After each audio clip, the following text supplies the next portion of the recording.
咳嗽这种症状，很多人生活中都会遇到，时不时咳还好，只说明呛到了或喉咙不舒服而已。但是经常咳嗽且多痰，那么问题就稍微严重点了。久咳不注意，很容易引起慢性支气管炎。慢性支气管炎会导致患者反复咳嗽，易复发，伴有气喘等，最后会发展成肺气肿。肺气肿引发自发性气胸、呼吸衰竭、慢性非源性心脏病等并发症，严重影响患者的生命质量。所以，平时出现咳嗽、多痰等症状了，要及时把早期症状扼杀在摇篮里，防止疾病发展。治咳嗽，不用急着去吃药，可在家拿5种食材来煮成1碗止咳汤，效果可不比中药西药差。止咳汤也可以叫做橘红木丹茶，因含有橘红、木丹、罗汉果、胖大海、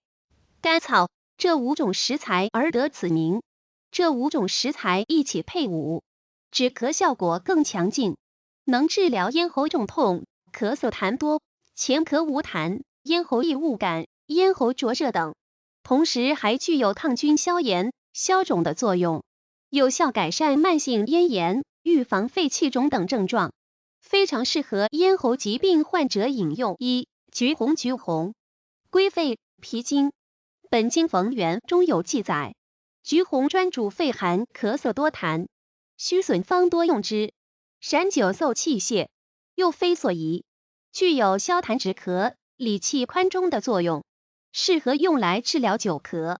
及哮喘、体虚、肺气肿引起的咳嗽。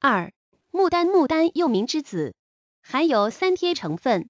栀子花酸 A、B 和紫酸及多种营养元素，能清肺止咳、凉血止血，主治肺热咳嗽、卡痰等病症。